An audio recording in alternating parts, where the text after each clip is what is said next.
A reading from 2 Samuel chapter 7, verses 1 through 14. Now when the king was settled in his house, and the Lord had given him rest from all his enemies around him, the king said to the prophet Nathan, "See, now I am living in a house of cedar, but the ark of God stays in a tent." Nathan said to the king, "Go, do all you have in mind, for the Lord is with you." But that same night the word of the Lord came to Nathan, "Go and tell my servant David, thus says the Lord, are you the one to build me a house to live in?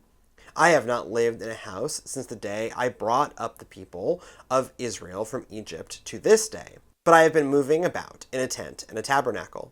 Wherever I have moved among all the people of Israel, did I speak a word with any of the tribal leaders of Israel, whom I commanded to shepherd my people Israel, saying, 'Why have you not built me a house of cedar?' Now, therefore, thus you shall say to my servant David, 'Thus says the Lord of hosts, I took you from the pasture, from following the sheep, to be prince over my people Israel. And I have been with you wherever you went, and have cut off all your enemies from before you. And I will make for you a great name, like the name of the great ones of the earth. And I will appoint a place for my people Israel, and will plant them, so that they may live in their own place, and be disturbed no more.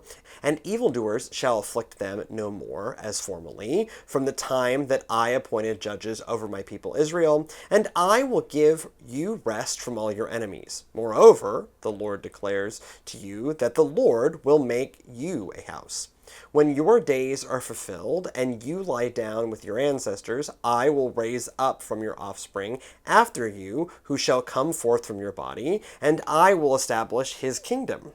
He shall build a house for my name, and I will establish the throne of his kingdom forever. I will be a father to him, and he shall be a son to me."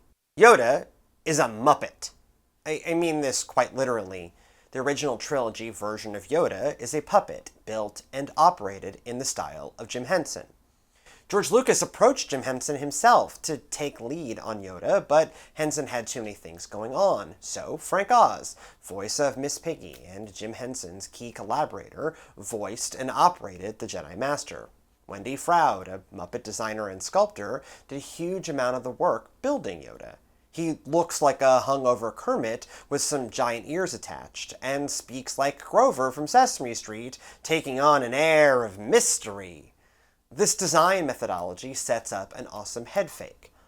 Yoda looks like just some weird little guy, like a particularly wretched member of the Muppet Show ensemble, like Gonzo's even weirder cousin. We don't expect much from such a creature. Luke certainly doesn't expect much from him. Upon first meeting Yoda, the wannabe Jedi has big problems. His ship crashed. He needs to find the last great and powerful Jedi, a great warrior, to get his required training, and up bumbles this swamp Muppet in rags who offers to help and starts stealing food. The movie slowly rolls out Yoda's identity and Yoda's ability. It culminates in Yoda effortlessly lifting Luke's starfighter from the swamp by simply sticking out his hand and closing his eyes. Up to this point, the audience has never seen a Jedi do something so awe-inspiring. Grover's wizened alter ego turns out to contain capacity on a whole different magnitude. In calmly raising a multi-ton object, Yoda flexes on Luke, and we catch this glimpse of the actual amount of power we are dealing with here. From a filmmaking perspective, Yoda's innate Muppetness ups the power of that effect. We don't expect anything from ancient puppets, and instead we get the most powerful Jedi Master around. We witness and share in Luke's reaction.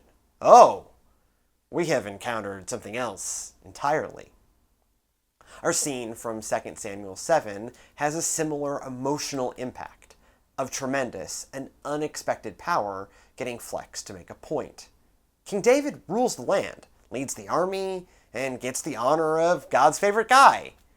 If he has a good idea, especially one at least outwardly aimed at worshiping God, he as king, and us as audience, all anticipate that idea rapidly coming to fruition. David feels like he shouldn't have it better than God, so God should have a grand home, a temple worthy of God's greatness.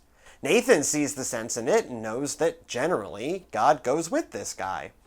Kings call the shots. God likes this king. The idea sounds like positive progress. David appears to have had a wonderful instinct. God says no, as a flex of the proper cosmic power dynamic. Towards the end of the book of Job, the long-suffering titular hero takes his case to God, calling God out for his unending pain and demanding an answer. In God's response, God offers no excuses, and instead stresses the degree to which God is God and Job is not. As it says in Job chapter 38, verses 1 through 7. Then the Lord answered Job out of the whirlwind. Who is this that darkens counsel by words without knowledge?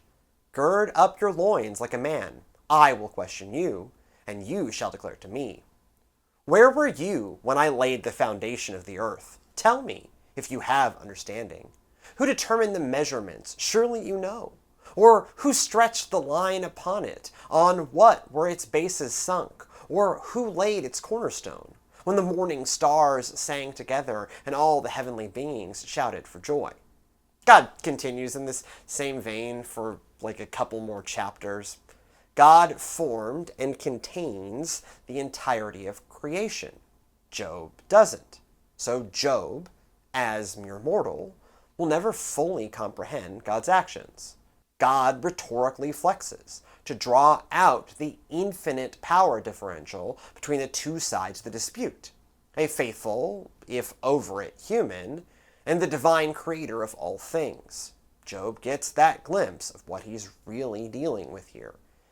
A being and a logic capable of knitting together existence. In 2 Samuel 7, David gets his own version. Speaking to the prophet Nathan, God denies David's desire in all I statements. I brought the people out of Egypt. I appointed the judges. I have been with you. I have given you victories. I will establish your house forever. I will have a temple built on my own timeline. As it says in verses 5 through 7, Go and tell my servant David, thus says the Lord, Are you the one to build me a house to live in? I have not lived in a house since the day I brought up the people of Israel from Egypt to this day. But I have been moving about in a tent and a tabernacle. Wherever I have moved about among all the people of Israel, did I ever speak a word with any of the tribal leaders of Israel, whom I commanded to shepherd my people Israel, saying, Why have you not built me a house of cedar? God didn't request a temple. God does the real work. God has the real power. Nathan gets instructed to remind David who has all the cards and who actually runs the show. David gets a reminder of who he's really dealing with here. The true fount of the nation's success and the one seated on the nation's proverbial throne. We only view God indirectly by God's works, creations, and actions. Much like Yoda, the Muppet Master, this lulls us into a false sense of reality. David got the incorrect impression that he could decide on a house for God. It allows us as well to misunderstand who we are really dealing with. God is. God is absolute power. God is absolutely in charge.